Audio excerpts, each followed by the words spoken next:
Hilos de la Memoria, un espacio para las voces de los territorios, los conocimientos vivos y los archivos comunitarios que tejen caminos de paz, historias, tradiciones y relatos que mantienen viva la esperanza de la reconciliación. Hilos de la Memoria, una producción del programa Archivos para la Paz del Archivo General de la Nación, entidad adscrita al Ministerio de las Culturas, las Artes y los Saberes.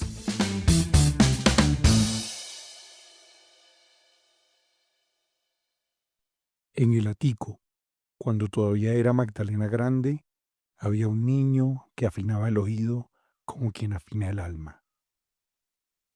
Dicen que su padre tocaba acordeón. Dicen que él escuchaba. Oía cómo el instrumento respiraba cuando se abría y se cerraba. Oía cómo los adultos lo celebraban en las parrandas largas. Oía cómo el sonido parecía ordenar el mundo. Ese niño zurdo pasaba los días entre trabajos del campo, la madera recién cortada, los troncos abriéndose, los animales moviéndose entre la finca. Pero todo lo registraba con oído de músico, aunque todavía nadie lo sabía. Hasta que un día, no importa si fue martes o domingo, tuvo un acordeón entre las manos por primera vez. Lo abrió como quien prueba algo desconocido y al hacerlo se dio cuenta que el instrumento no era difícil ni distante, era lógico, era cercano, era suyo. Ahí empezó todo, sin ceremonias, sin maestros formados, sin teoría, solo un niño probando teclas, encontrando errores, descubriendo pequeñas melodías por accidente. Y aunque nadie alrededor lo supo, ese gesto, un niño zurdo abriendo un acordeón por primera vez, fue el principio de algo que pronto iba a transformar el vallenato. Porque desde ese momento el acordeón dejó de ser un objeto extraño y pasó a ser el lugar donde él empezaba a entender el mundo. Esta es la historia de un legado, de un hombre que cambió la música sin proponérselo. Es la historia de cómo un niño campesino, zurdo y curioso, transformó para siempre la manera de tocar el acordeón. Es la historia de Luis Enrique Martínez y de quienes muchos años después decidieron que su nombre no podía quedarse dormido. Es la historia de un pueblo que despertó su memoria y de una comunidad que reconstruyó su identidad a través de un músico que nunca dejó de tocar. Y sobre todo, es la historia de lo que ocurre cuando la tradición se convierte en futuro. Una de las intenciones centrales de este programa es romper la idea del archivo como un objeto quieto, encerrado y fosilizado. Desde Archivos para la Paz y el Archivo General de la Nación, estamos pensando el archivo como algo vivo, en movimiento, que respira en la gente y en los territorios. Bajo esa mirada, el archivo no son papeles o documentos, es audiovisual, es fotográfico, es sonoro, es corporal. Es la memoria que se activa cuando alguien cuenta, canta o recuerda. Por eso, este episodio encuentra un sentido natural en la Fundación Luis Enrique Martínez, porque su trabajo musical demuestra cómo las composiciones de Luis Enrique, uno de los más grandes narradores del vallenato, no solo cuentan historias, recopilan información de su territorio, de su entorno físico, de su relación con la gente. Su música funciona como un archivo vivo del Magdalena Grande. Para contar esta historia quisimos ir directamente a las voces que la han mantenido viva. Hablamos con Dalis y Dasneyi Bolívar, parte del equipo fundador de la Fundación Luis Enrique Martínez y de la Casa Memoria que lleva su nombre. Ellas, junto a un grupo de familiares y amigos de Luis Enrique Martínez, han dedicado los últimos años a rescatar, ordenar y proteger la memoria del pollo vallenato, no solo como músico, sino como parte esencial de la identidad del territorio. También conversamos con Emanuel Pichón, profesor y estudioso del vallenato tradicional, cuyo trabajo académico ha sido clave para entender los aportes técnicos, musicales y narrativos de Luis Enrique Martínez. Entre sus voces, la vivencia comunitaria de Dalis y Dasneyi y la mirada profunda de Emanuel, se arma el retrato más completo posible de un legado que aún hoy sigue respirando. No, no, o sea, nosotros hemos venido trabajando desde la fundación, presentándonos a las diferentes convocatorias que hay dentro del ministerio. Y entonces, de Archivos para la Paz, como hicimos unos procesos, ellos fueron los que nos contactaron. Desde ahí, de pronto, es de ver la perseverancia o la importancia del maestro Luis Enrique. La persona que están escuchando en estos momentos se llama Dalis Bolívar. Si hablo de desempolvar la historia, ¿por qué? Porque el maestro nace en 1923. Da sus primeros pasos cuando tenía 24 años, hace su primera grabación. Ya había venido impulsándose con el saber y todo, y de ahí empieza su carrera musical desde 1947 y comienza a estructurar ese vallenato que ya nuestros antecesores juglares habían posicionado el vallenato como antes lo llamaban, no vallenato, sino provinciano o cantos de vaquería, como lo llamaban también antes, porque el vallenato antes era un canto de campesinos. Lo utilizaban los campesinos, ellos tocaban, cantaban, pero era un canto que nada más era único de ellos. Ahí fue creciendo como ese canto, y también después, más adelante, lo fueron llamando a los juglares como los primeros periodistas que hubieron en las regiones, porque ellos a través de su canto contaban la historia de lo que estaba pasando en su región e iban de pueblo en pueblo contando con sus canciones los acontecimientos más relevantes de cada hecho, porque ellos entre sus canciones hablaban de la naturaleza, hablaban de lo que le pasaba al amigo, del desamor, del amor.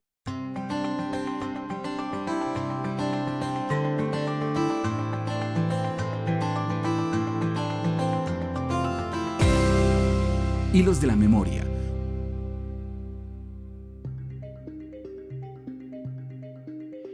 El vallenato siempre ha sido una forma de archivo, aunque pocas veces lo nombremos así. Cada paseo, cada merengue, cada son o puya es una narración que guarda información sobre un tiempo, un paisaje y una manera de vivir. Los juglares recogían historias como quien recoge semillas, de la cotidianidad, de los caminos, de las fiestas, de los amores, de los pleitos y hasta de lo que se murmuraba en las cocinas. Y al convertirlo en canción lo preservaban. Por eso el trabajo de archivo es más amplio de lo que solemos imaginar. No se limita a documentos escritos o fotografías antiguas, también incluye músicas como el vallenato, que funciona como un registro vivo del territorio. Allí están las voces, los personajes, las costumbres y las emociones de una comunidad. El archivo, entendido en este sentido, no solo se guarda, se canta, se interpreta, se hereda. Y en ese cruce de memoria y melodía, el legado de Luis Enrique Martínez se vuelve un ejemplo perfecto de cómo el arte puede ser un archivo en movimiento. Y el cambio que tiene el vallenato de ese tiempo al cambio que tiene el vallenato de los tiempos de ahora. Antes era, como te decía, el acordeón, las maracas y el tambor, y hoy en día están entronados en el vallenato como ejes principales el acordeón, la caja y la guacharaca. Entonces esa parte es donde desempolvamos, porque eso estaba guardado. Por eso estudiar el vallenato, sus relatos, sus transformaciones a lo largo de los años, su evolución técnica y emocional, es también una manera de estudiar el paso del tiempo. Cada cambio en la manera de tocar, cada giro en las letras, cada innovador que apareció en el camino, habla tanto de la música como del territorio que la produjo. Seguirle la pista a quienes hicieron posible esa evolución, como Luis Enrique Martínez, es seguirle la pista a la historia misma, a cómo se vivió, cómo se narró y cómo se recuerda. En ese sentido, trabajar con vallenato es trabajar con memoria, y trabajar con memoria es siempre trabajar con archivo vivo. Entonces, todo eso es esa historia de eso que él vino impulsando, pero que estaba guardado y que nadie contaba, o que no se sacaba al mercado, como lo llamamos, y aquí en Fonseca, pues todavía hay muchos de las nuevas generaciones que desconocen mucho de lo que el maestro Luis Enrique hizo en su trasegar por su vida, en su camino, ese legado que fue trazando a manera musical y vivencial de todos esos espacios en los que él pudo estar y, y, y todo lo que logró para entronarlo en ese vallenato tradicional que hoy en día conocemos. Por eso es tan importante el trabajo de organizaciones como la Fundación Luis Enrique Martínez, que no solo enseñan música, sino que mantienen activa una memoria que es comunitaria, afectiva y territorial. Su labor demuestra que un legado no se conserva solo con documentos, sino también con prácticas vivas, con niños aprendiendo a tocar, con familias volviendo a reunirse alrededor de una historia común, con una comunidad reconociéndose en su propio pasado. Y entonces toda esa historia estaba guardada, estaba guardada y no se nombraba. De pronto no lo nombraban así como nombran a Alejo Durán, Alfredo Gutiérrez, ¿no?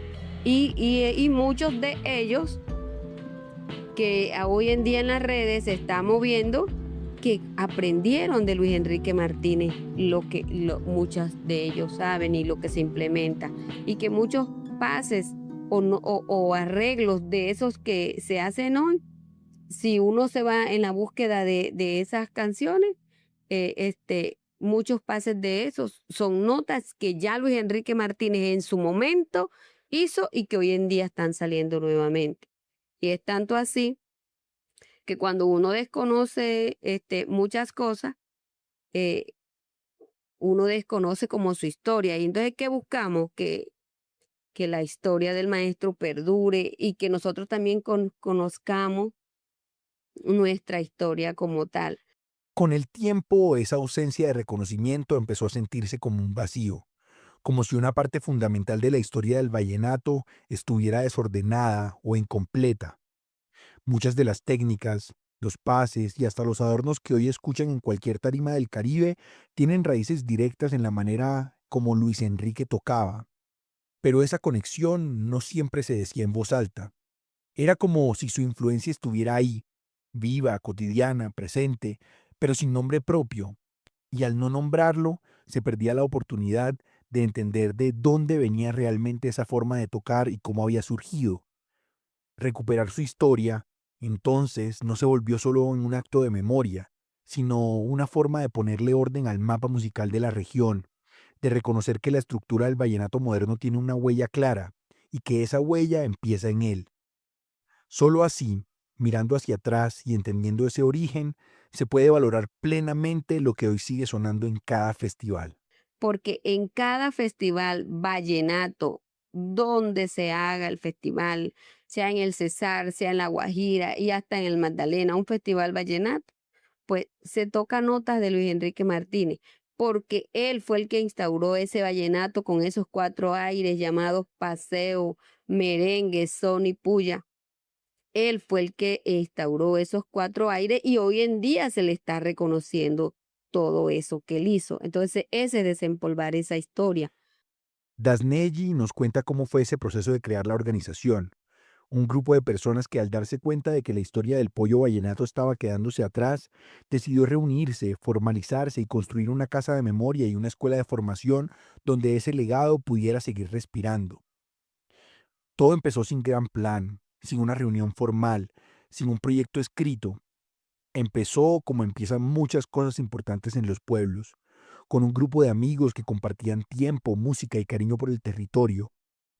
Durante años se vieron en parrandas, festivales, encuentros, y aunque la vida los fue separando por trabajo, por familia, por distancia, algo seguía uniéndolos. La sensación de que en el Atico había un legado que nadie estaba cuidando, un legado que todos daban por sentado, pero que nadie había organizado. Y fue en esa mezcla de nostalgia y responsabilidad donde surgió la primera chispa. Iniciamos un trabajo como gestores culturales, porque igual veníamos desde hace mucho tiempo en el mundo pues, de los festivales, de trabajar con un grupo de amigos que de pronto quisimos hacer algo, dejar una huella más marcada en el territorio nuestro, el corregimiento del Atico. La decisión no fue inmediata. Pasaron días conversando, dudando, preguntándose qué podrían crear que valiera la pena. Había muchas ideas, pero ninguna terminaba de cuajar, hasta que apareció un nombre. No era cualquier nombre, era el nombre que había marcado la historia musical del territorio. Luis Enrique Martínez no era solo un ídolo, era un punto de referencia, un origen. Cuando lo dijeron en voz alta, el ambiente cambió. Parecía obvio, inevitable. Claro que debía ser así. Si iban a hacer algo por el pueblo, tenía que ser bajo ese nombre. Hagamos algo. Tenemos una cantidad de niños que están aprendiendo al ojo. O sea, ven, se interesan y tenemos mucho talento en el corregimiento, que nos fuimos como enamorando un poquito de eso y buscamos un día, necesitamos hacer una organización. Pero ¿qué hacemos? ¿Qué nombre le ponemos? Ese fue el verdadero inicio. No un acta, no un formulario, no una asamblea. Una conversación en un velorio donde alguien dijo lo que todos pensaban. Desde ese instante, la idea dejó de ser un deseo y se volvió una misión. Había que hacerlo bien, con responsabilidad, investigar si el nombre estaba disponible, buscar apoyo y sobre todo tener claro que si iban a levantar una organización en honor a un juglar mayor, tenían que trabajar con rigor. El proyecto creció tan rápido como las ganas de hacerlo. Empezaron los trámites, las reuniones, las dudas, los viajes, pero también la emoción de ver que la idea ya no era solo un sueño. Comenzamos entonces a trabajarle a esa parte de qué hacer por los 100 años. Era nuestra oportunidad de mostrar el trabajo que veníamos ya realizando, porque nosotros iniciamos desde el 2019. Hicimos todo lo requerido para lo de la fundación, que decidimos hacer una fundación, colocarle la investigación de que si le podíamos colocar el nombre de Luis Enrique. Todo eso se nos dio porque había ya de pronto alguien haciendo como una escuela con el nombre de él, pero en realidad nunca fue registrada, entonces básicamente el nombre estaba libre. Pues nadie antes había intentado hacer una organización con su nombre. Pero quedaba un paso fundamental, la familia. Nada podía hacerse sin su respaldo. Era una cuestión ética, afectiva y simbólica. Luis Enrique había dejado hijos, nietos, memoria viva dispersa entre Santa Marta, Riguache y el Atico. Si ellos no lo probaban, nada tenía sentido. Así que viajaron. Fueron a tocar la puerta. Llevaron niños a tocar bodas de plata frente a Rosalvina, la esposa del maestro, ya mayor y delicada de salud. Y la respuesta fue un sí emocionado, un sí agradecido, un sí que les confirmó que estaban haciendo lo correcto. Dijeron, pues para nosotros fue un honor que alguien se haya interesado por el nombre de mi papá, porque los reconocimientos para él han sido muy pocos, no se ven. Así nació la Fundación Luis Enrique Martínez, no como un trámite administrativo, sino como un acto de memoria, como un compromiso afectivo, como una forma de decir, aquí no se olvida lo que nos hizo ser quienes somos. Y desde ese momento, todo lo demás, la casa de memoria, los niños, la escuela, las presentaciones, la investigación, el trabajo comunitario, empezó a suceder como una consecuencia natural de ese primer gran gesto, decidir que la memoria del pollo vallenato merecía un hogar. Este trabajo importa porque la memoria no se queda quieta, cambia de manos, se filtra entre generaciones, respira distinto según quien la invoque. A veces parece un eco, otras un olor, otras una canción que se cuela sin permiso, y si nadie la cuida, si nadie la nombra, puede desvanecerse como una historia que ya no encuentra quien la cuente. Por eso es necesario este esfuerzo de volver a mirar lo que estuvo frente a nosotros todo el tiempo, porque la memoria viva No solo preserva el pasado, organiza el presente, orienta el futuro y nos recuerda que cada comunidad es más grande que sus fechas y sus heridas. En esa mezcla de voces, objetos, canciones y relatos, no solo recuperamos lo que fue, también descubrimos quiénes somos cuando nos atrevemos a recordar juntos. Pero para entender realmente por qué todo esto importa, hay que regresar al origen, la vida del propio Luis Enrique Martínez, al niño zurdo que descubrió el acordeón como quien descubre una herramienta para descifrar el mundo. Antes de ser un referente, antes de ser un maestro, fue un joven campesino que aprendió observando, escuchando, caminando detrás de su padre y de los juglares de su tiempo. Su historia es la de alguien que no solo tocaba música, sino que la investigaba con el cuerpo entero, alguien que transformó el vallenato sin haber pisado una escuela formal, guiado únicamente por la intuición, la práctica y una sensibilidad que parecía adelantada a su época. Hablar de Luis Enrique es hablar de territorio, de técnica, de inventiva y de una relación íntima con las historias de la gente. Es entrar en la vida de un hombre que convirtió la cotidianidad en melodía y que sin saberlo se volvió archivo vivo de una región entera. Para esto hablamos con el profesor Emanuel Pichón, de lo que realmente cambió cuando Luis Enrique Martínez comenzó a tocar. No fue solo un estilo, ni solo una técnica, fue el esqueleto completo de una música. Lo que Manuel Pichón explica no es un detalle técnico, sino una revelación. Ese niño zurdo del Atico terminó reorganizando la arquitectura misma del vallenato.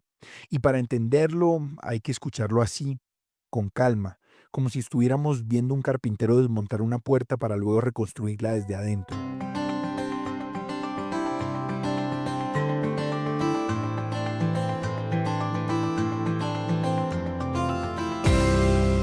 Hilos de la memoria.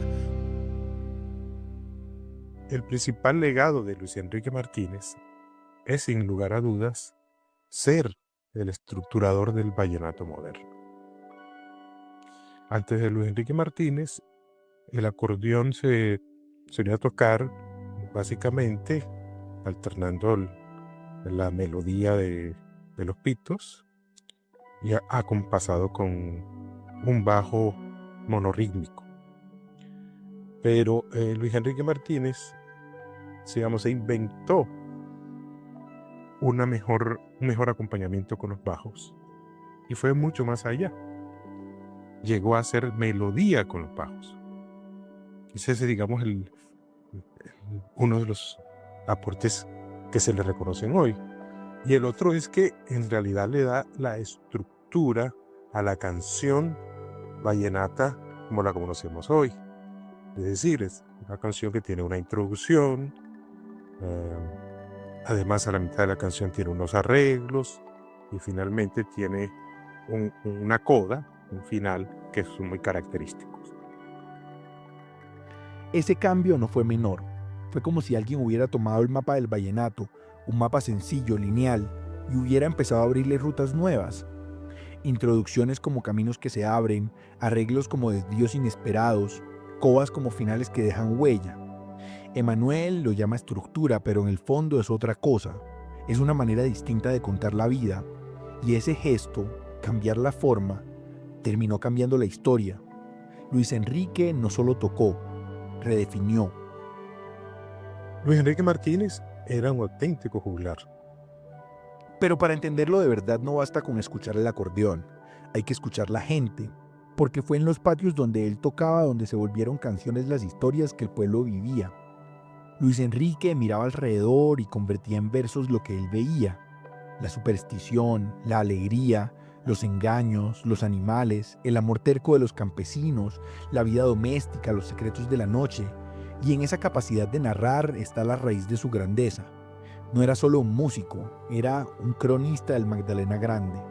Luis Enrique fue un gran compositor, un gran cronista de la vida de los pueblos. Sentía una gran fruición contando en sus canciones las necedades, los vicios de la gente, y no perdió oportunidad para ponerlas en evidencia. Así se advierte fácilmente en canciones como El Mago del Copey, donde delata un presunto mago que quiere arreglar a los hombres en el municipio del Copey, en Los Morrocoyos, donde relata cómo los hermanos Zuleta llegan a tocar una caseta y dejan, digamos, metida a la gente, porque no van. La ciencia oculta, donde también evidencia esa creencia que tiene pues, el campesino en todo esto de la brujería y demás. Pero también hizo unas excelentes canciones que relatan, digamos, las relaciones, digamos, matrimoniales, como en la canción La Quemarropa o El Gavilán del Paraíso. Y asuntos del campo, como en La Novilla la Corocito, que era como se le llamaba a una vaca que él tenía y los rateros se la robaron pues, y la mataron. Él tenía ese don de la narración, pero desde la picaresca, desde eh, la crítica social. Estaba muy, muy enterado de los vicios de la gente y le gustaba ponerlos en evidencia. Imaginarlo ahí, en un patio rodeado de gente, con la brisa caliente de la tarde moviendo el polvo, es imaginar a alguien que sabía escuchar. Escuchar al campesino, a la mujer, al vecino, al parrandero, al que llegaba de lejos y al que nunca se iba. Sus canciones no solo son melodías, son archivos orales, son formas de guardar lo que una comunidad piensa, siente, teme, desea. Y cuando improvisaba, cuando entraba a piquería, cuando se desafiaba a sí mismo, quedaba claro que era un talento completo, alguien cuya relación con el acordeón pasaba por todas las capas posibles, técnica, emocional, narrativa y espiritual. Luis Enrique también eh, compuso muchas canciones al tema del amor. Hay unos paseos y zonas que realmente son muy representativos de esa tendencia también a hablar sobre sus sentimientos, sobre sus emociones. Y eso se ve fácilmente en un paseo que se ha vuelto paradigmático, que es Rosita, que es una canción que le hace a su esposa. También tenía esa habilidad de poner en versos entonces los sentimientos amorosos. Porque en el vallenato, tanto el de ahora como el vallenato tradicional, pues sí, se ha contado, se ha narrado la vida de la gente, de los pueblos, pero también se ha narrado esa historia emocional, sentimental de los hombres. Así, entre técnica, historia y emoción, Emanuel Pichón nos va mostrando que Luis Enrique no fue solo un músico brillante, fue un punto de inflexión, una fuerza que reorganizó la música vallenata desde adentro, un archivo vivo del Caribe, un hombre que sin proponérselo dejó una huella que hoy todavía se escucha en cada festival y en cada acordeonero que intenta con respeto, con miedo o con admiración tocar como él. Por eso, si entendemos que Luis Enrique no solo dejó canciones, sino una manera de narrar el territorio, una forma de mirar y escuchar, entonces la mejor manera de revivir ese patrimonio vivo no es guardándolo en una vitrina, sino enseñándolo. El archivo se activa cuando alguien lo interpreta, cuando una mano pequeña vuelve a intentar los mismos bajos que él inventó, cuando un niño descubre que en ese acordeón hay historias que todavía lo nombran.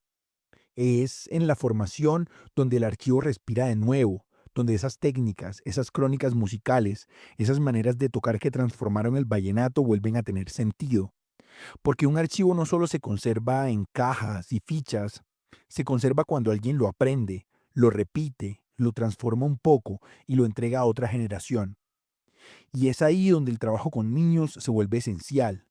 Son ellos quienes pueden convertir esa memoria técnica y afectiva en futuro, quienes pueden hacer que lo que Luis Enrique creó no se quede congelado en el tiempo, sino que siga creciendo, cambiando y volviendo a sonar en cada patio, en cada festival, en cada casa del Caribe.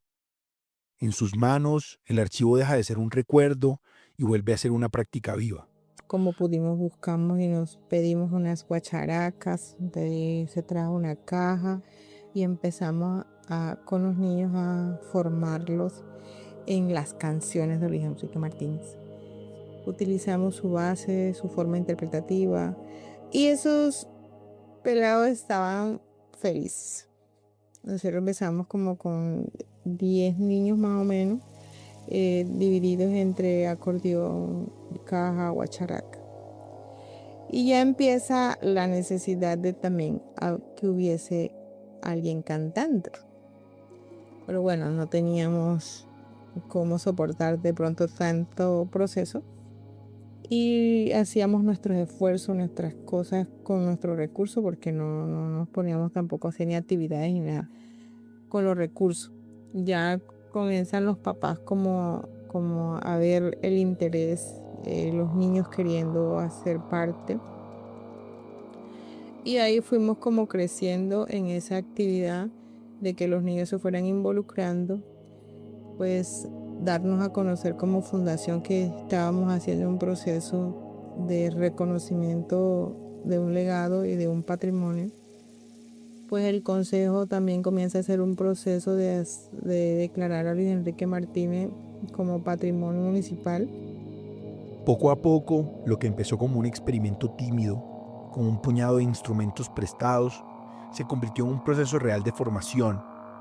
Al principio eran solo tardes improvisadas, sin un método formal, donde los niños llegaban por curiosidad y se sentaban alrededor del acordeón como si fuera una fogata. La fundación no tenía recursos ni un salón equipado, pero sí tenía ganas, disciplina y un objetivo claro: que los niños aprendieran tocando exactamente como Luis Enrique lo hacía, desde la intuición y el oído. Y así fueron creciendo. Primero llegó un niño con interés por la guacharaca, luego otro por la caja, luego uno quiso intentar el acordeón. Las risas, los errores, los primeros sonidos desordenados empezaron a llenarlo todo. Los padres, que al principio miraban de lejos, comenzaron a quedarse más tiempo, a preguntar, a interesarse. Y lo que parecía una reunión de fin de semana se volvió un espacio estable, una escuela en miniatura donde cada canción del maestro servía como guía. Fue en esos primeros ensayos, en ese revuelo de niños descubriendo el ritmo, donde la fundación entendió que el mejor homenaje no era hablar del legado, sino permitir que nuevas manos lo tocaran. De ese impulso nacieron los procesos formativos que vendrían después. Hicimos 2 procesos continuos de formación de 3 meses cada uno. Y lo otro fuimos nosotros mismos ayudando a los chicos.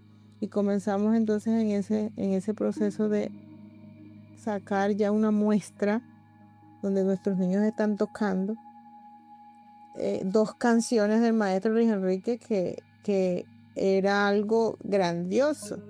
Unos niños que empezaron de cero, con 6 meses de formación, y de pronto la intermitencia nuestra de insistirles en que ensayen estas cosas y montarlos a una tarima, había talento. Entonces, el legado de Luis Enrique es la mejor base que podemos tener. Nosotros nos vinculamos a hacer esa continuidad de utilizar sus bases y que los niños aprendieran sobre él y su vida y lo que hizo con el instrumento, porque reconocemos que la única persona que dejó escuela realmente con el acordeón fue Luis Enrique Martínez. Todos los juglares anteriores nadie sigue como tocaban. Al único que siguen es a Luis Enrique Martínez. Entonces, eso nos lleva a nosotros a definir que realmente teníamos que continuar haciendo formación con esa base. Pues la base es la mejor. Ya los niños luego ya tocarán lo que quieran y de pronto con todo la modernidad que existe hoy en el vallenato. Pero eso es lo que nos mueve.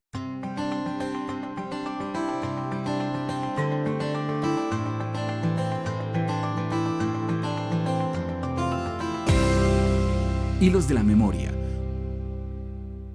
A veces, cuando uno mira a esos niños sentados en círculo con los instrumentos apoyados en las piernas, es fácil imaginar a Luis Enrique ahí mismo observándolos desde algún rincón de la casa de Bareque. Los ve inclinar la cabeza, repetir un pase, perderse, recuperar el ritmo, levantar la ceja cuando una nota sale limpia por primera vez. Y entonces queda claro que enseñarles no es solo enseñarles música, es devolverles una parte de la historia que ya les pertenece. En cada tecla que presionan hay un eco antiguo, en cada bajo hay una sombra del maestro, en cada pausa hay un territorio entero respirando. Los niños no lo saben, pero cuando tocan siguiendo las bases que él inventó, están dialogando con un hombre que nunca conocieron y que aún así les dejó un mapa. Ese mapa no está hecho con tinta, está hecho con melodías. Melodías que cuentan cómo se hablaba en los patios, cómo se bebía en las parrandas, cómo se caminaba el campo, cómo se amaba y se sufría en el Magdalena Grande. Y es ahí, en ese pequeño instante en el que un niño logra sacar un sonido limpio del acordeón, donde uno entiende que la memoria también puede ser un lugar al que se regresa tocando, como si la historia tuviera una puerta secreta que solo se abre cuando alguien, con manos nuevas, repite un gesto antiguo. Pero este trabajo con los niños no ocurre en un vacío. Nace en un territorio que ha tenido que aprender a respirar de nuevo, a reconstruirse después de haber pasado por momentos en los que el miedo ocupó espacios donde antes había música, conversación y encuentros.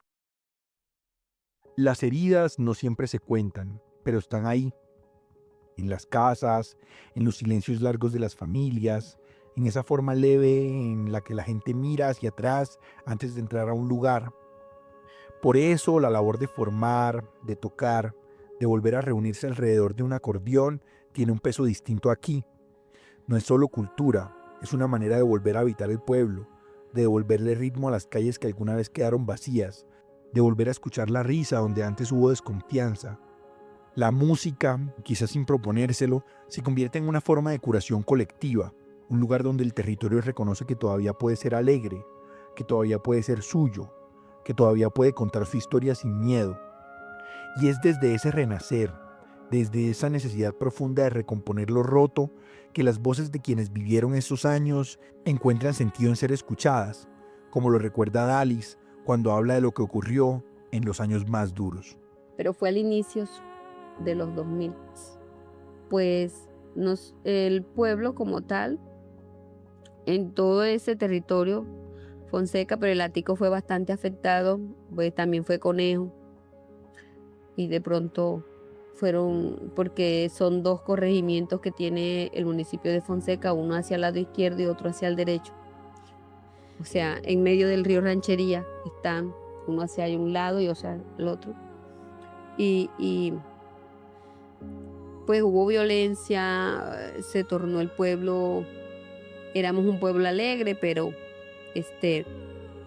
a raíz de eso el pueblo se fue tornando que ya uno no podía salir de la misma manera que se hacía antes, ni entrar al pueblo de la misma manera, porque se tornó tanto así que las personas particulares, siendo que éramos un corregimiento muy apetecido, uno porque teníamos en el corregimiento un sitio donde se jugaba dominó llamado La Canalla. Hoy en día todavía existe con otras características y ha ido mejorando, y las personas iban mucho de otras partes a jugar allá al dominó, a charlar, a hablar.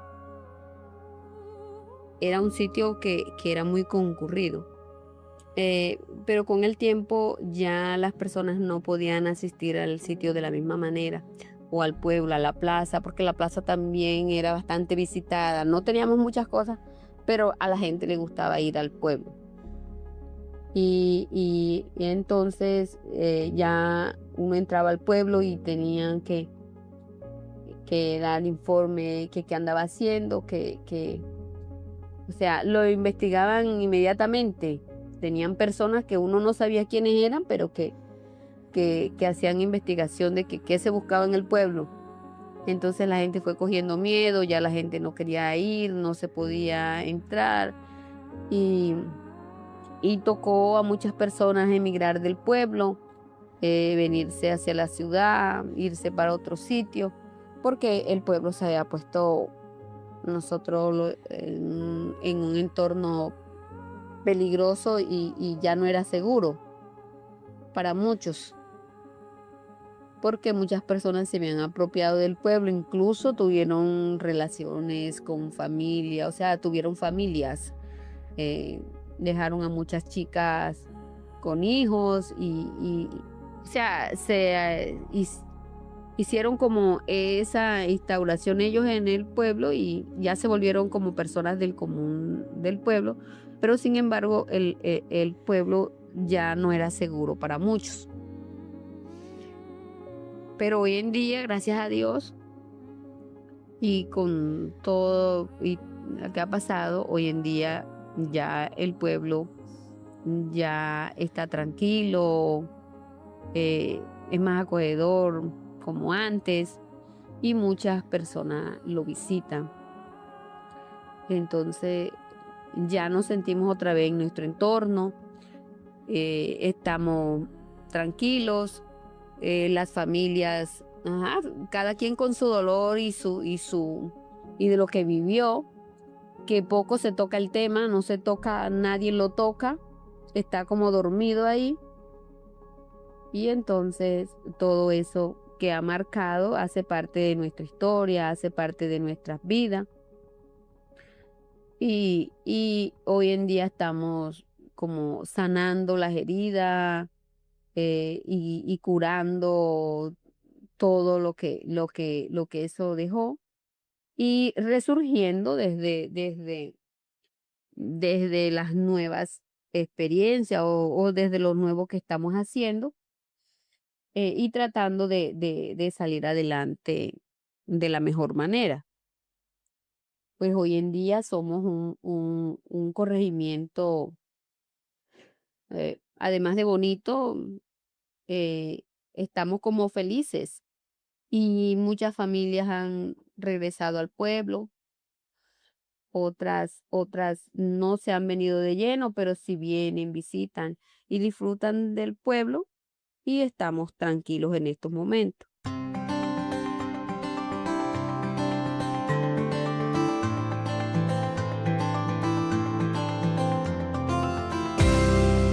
Hilos de la memoria.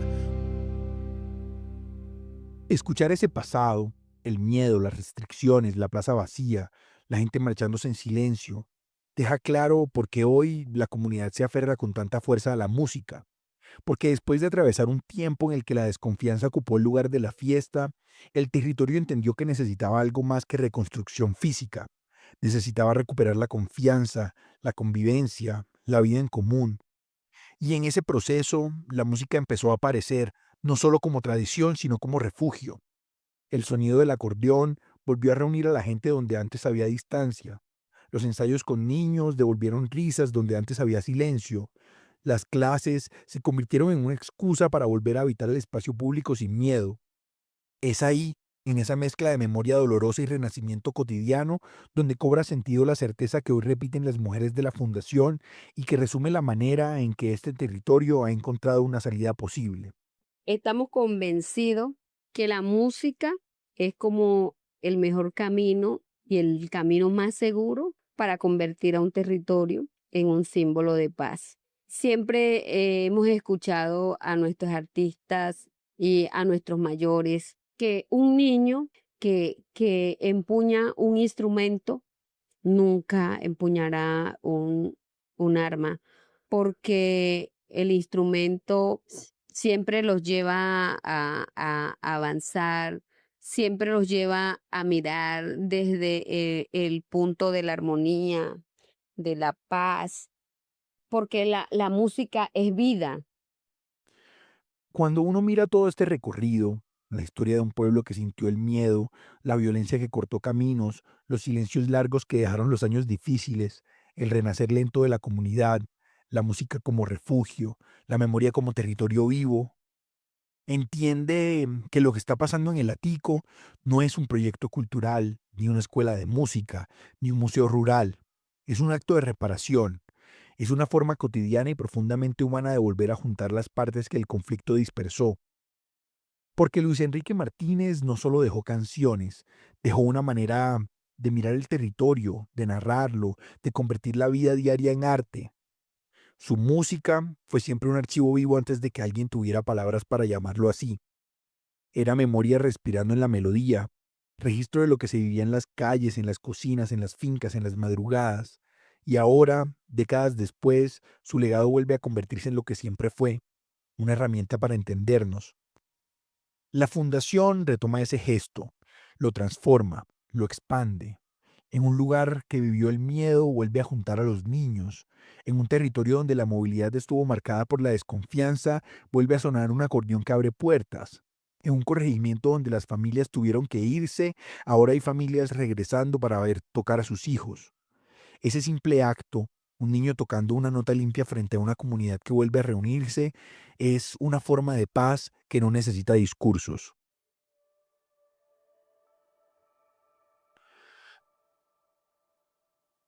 El archivo vivo aparece ahí, en las manos pequeñas que aprenden los pases de Luis Enrique, en las voces que cuentan lo que antes no se podía contar, en la casa de Bareque que guarda objetos, pero sobre todo conversaciones, en los ensayos donde los niños heredan, sin saberlo, una estructura musical que nace del territorio.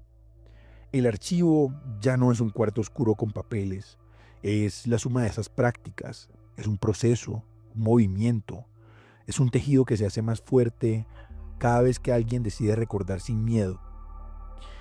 Y esta es la conclusión más poderosa, que en un territorio marcado por la violencia, la memoria no es un lujo ni un adorno cultural, es una forma de sobrevivir, que en un lugar donde el silencio llegó sin aviso, la música se convierte en un modo de volver a hablar, que en un corregimiento que perdió parte de su alegría, ahora el vallenato vuelve a llenar los espacios como un recordatorio de que la vida puede rehacerse, y que en las manos de estos niños, hurgando botones, intentando melodías, descubriendo el ritmo, está la prueba de que la memoria no se queda atrás, avanza, se transforma, crece.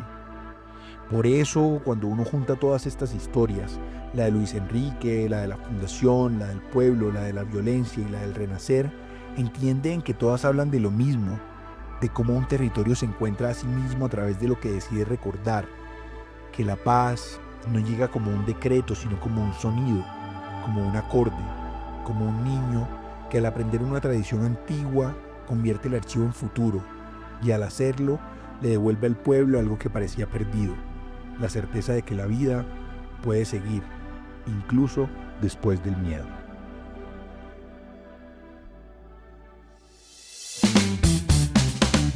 Hilos de la Memoria, un espacio para las voces de los territorios, los conocimientos vivos y los archivos comunitarios que tejen caminos de paz, historias, tradiciones y relatos que mantienen viva la esperanza de la reconciliación.